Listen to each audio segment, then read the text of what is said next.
देखिए, जो टीवी पे दिखाया जाता है और जो वर्तमान हकीकत है यहाँ पे परिस्थितियों में हम लोगों ने आके देखा कि आज देश का किसान सड़कों पे है। एक्चुअल में सच्चाई जो है बहुत दुखदायक है। लेकिन जब हम लोग यहाँ पे आए, मैंने ये देखा, आज सुबह से मैं यहाँ टहल रहा हूँ, लेकिन किसानों में जो एकता देखी हम लोगों ने एक दूसरे के प्रति या किसान की जो संवेदना है उनके प्रति, तो देख के दिल मरमाहत हुआ कि आज का देश का किसान जो है वो सड़कों पर अपनी मांग के लिए, उन जायज़ मांगों के लिए कर रहा है जिसमें उनको एमएसपी चाहिए। कल प्रधानमंत्री जी के भाषणों में हमने देखा कि हाँ, उन्होंने एमएसपी की तो बात की, लेकिन देने के नाम पर उन्होंने उस बात को सिरे से नकार दिया कि हम इन चीज़ों पर कानून नहीं लेके आएंगे। लगातार आप देख लीजिए कि आज पूरे देश का किसान जो है किसानों के साथ खड़ा है।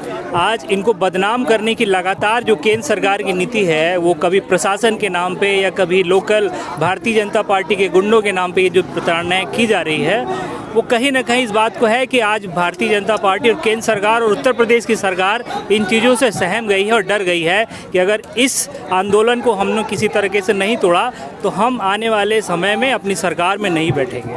किसान आज देख लीजिए, हम लोग आज यहाँ पे देख रहे हैं कि किसान जो जिस तरीके से अपने हक की मांग के लिए लड़ाई लड़ रहा है, वो जायज़ मांग की लड़ रहा है। वो किस चीज़ की मांग कर रहा है? वो केवल अपने एमएसपी की मांग कर रहा है, उस पर कानून बनाने की मांग कर रहा है। लेकिन ये पूंजीपतियों वाली सरकार जो है, जो केंद्र सरकार पूंजीपतियों का 3 खरब रुपया तो माफ़ कर सकती है, लेकिन किसान को मिनिमम प्राइसिंग के नाम पर कानून बनाने से पीछे हट रही है।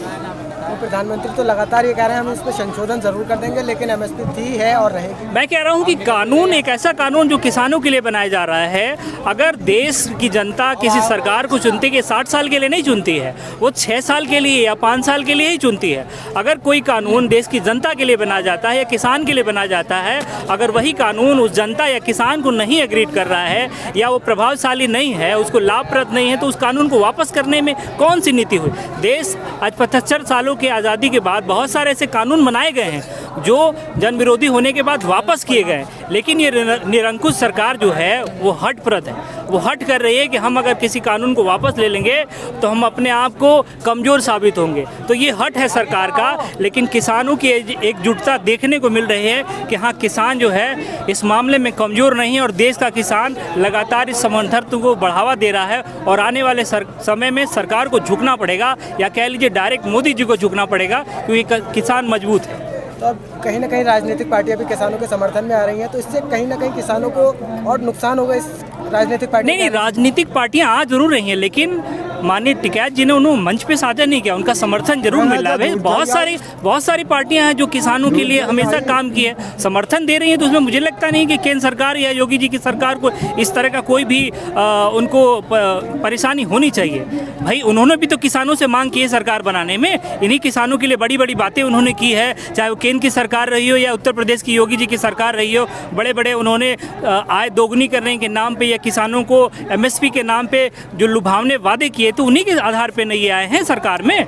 तो ये 5 ही साल के लिए आए हैं, लेकिन जब ये जाएंगे तो 50 साल के लिए जाएंगे, क्योंकि अब देश की सरकार और प्रदेश की सरकार ये जान चुकी है कि केवल और पूंजीवाद को बढ़ावा करने वाली सरकार है। ये किसानों और गरीबों और मजलूमों और महिलाओं की सरकार नहीं है। लगातार हर क्षेत्र देख लीजिए, हर सड़कों पर है, सारे वर्ग जो है सड़कों पर निकल करके आंदोलनरत है। ऐसी कौन सी सरकार है कि जनता खुशी नहीं? हर तरफ मरमाहत है, हर आदमी परेशान है, सड़कों पे परेशान होकर घूम रहा है, किसान परेशान है, नौजवान परेशान है।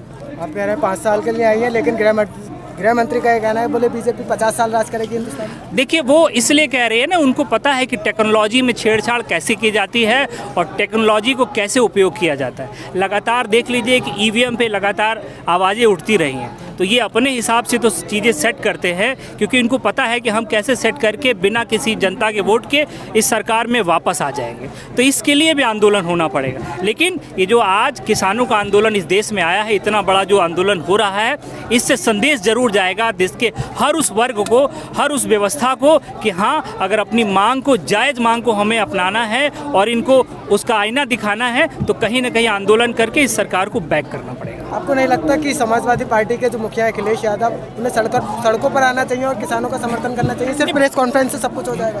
नहीं, बिल्कुल आपने जैसे मांग की ना कि हाँ ये राजनीतिकरण हो रहा है, तो राष्ट्रीय अध्यक्ष जी लगातार इसी चीज़ को समझते हैं, क्योंकि वो भी किसान पुत्र हैं, मुलायम सिंह यादव के हैं, वो भी किसान नेता रहे हैं, उन्होंने भी किसानों के लिए लड़ाई लड़ी है। दर्द नहीं दिख रहा इस टाइम किसानों को? बिल्कुल दिख रहा है, क्योंकि अगर वो कहीं ना कहीं इस मंच को साझा करेंगे तो मुझे लगता है कि इस आंदोलन का राजनीतिकरण होगा। इसलिए उन्होंने अपने कार्यकर्ताओं को, अपने वरिष्ठ नेताओं को इस कार्यक्रम में भेज के समर्थन की बात की है और लगातार खुले मन से, कल तो उन्होंने संसद में भी इस बात को आवाज़ उठाई कि हाँ हम किसानों के साथ हैं, रहेंगे और आगे भी भविष्य में लड़ाई लड़ते रहेंगे उसकी। तो इसलिए हम लोग इस समर्थन के हिसाब से, और हम लोगों ने तो प्रधानमंत्री के संसदीय क्षेत्र में अभी लगातार 2 चुनाव उन्होंने हराया है, वहाँ की जनता नाराज है। आप देख लीजिए, प्रधानमंत्री बनारस से आते हैं, हम लोगों ने बनारस में अभी समाजवादी पार्टी बैनर तले शिक्षक एमएलसी का चुनाव और स्नातक एमएलसी का चुनाव उन्हें हराया है। तो हम लोगों ने तो शुरुआत कर दी है, बनारस से युवाओं ने शुरुआत कर दी है, क्योंकि युवाओं ने ही कंधा लड़के अभी 2 चुनाव उन्हें हराया है। 2022 की क्या रणनीति है? 2022 में भी हावी होंगे आप? बिल्कुल हावी होंगे, क्योंकि अब तो किसान हमारे साथ है। एक बड़ा वर्ग जो पहले आप देख लीजिए, जो किसानों की बात करके इन्होंने सरकार को बहला फुसला करके आम किसान को जो सीधा कह लीजिए बहरूपिया बना करके बेवकूफ़ बनाने का काम किया है, आज हर किसान वर्ग जान गया है। तो आज उनके विरोध में ये संदेश जाएगा 2022 के लिए, 2022 के अलावा आने वाली केंद्र सरकार के लिए भी संदेश जाएगा कि अब इनको उखड़ के इस देश से जाना है और आने वाले 50 सालों तक ये वापस ही जाएंगे। आज आपने यहाँ का माहौल देखा, यहाँ के जरिए आप किसानों की बात देश के प्रधानमंत्री से क्या कुछ कहना चाहते हो? देखिए, मुझे लगता है कि देश के प्रधानमंत्री जी को, आदरणीय प्रधानमंत्री जी को किसानों का दर्द समझना चाहिए। जैसे वो कल कह रहे थे एमएसपी है, थी और रहेगी, तो मुझे लगता है कि उनको आगे आकर के 2 कदम आगे आकर के किसानों को गले लगाकर कहना चाहिए कानून नहीं है, नहीं है और नहीं है। जिस तरीके से राजनीतिक पार्टियों का समर्थन किसान आंदोलन को मिल रहा है, तो मोदी ने उस पर भी तंज कसा है कि आंदोलन जीवी है, क्योंकि अब जितने भी आंदोलन होते हैं विपक्ष हमेशा समर्थन में आ जाता है। देखिए, आंदोलन जीवी कहीं ना कहीं उन्होंने किसानों को कह कर उनके ऊपर एक भद्दा जो बदनुमा जो टीका टिप्पणी किया है, मुझे लगता है कि इससे देश के किसानों को काफ़ी पीड़ा हुई है। उनको इस नाम से तो मुझे लगता है नहीं कहना चाहिए, क्योंकि देश जो है देश जवान और जय किसान के नारों से जाना जाता है। जिस घर में किसान है उसी घर में जवान भी है, और जिस घर में जवान है उसी घर में किसान भी है।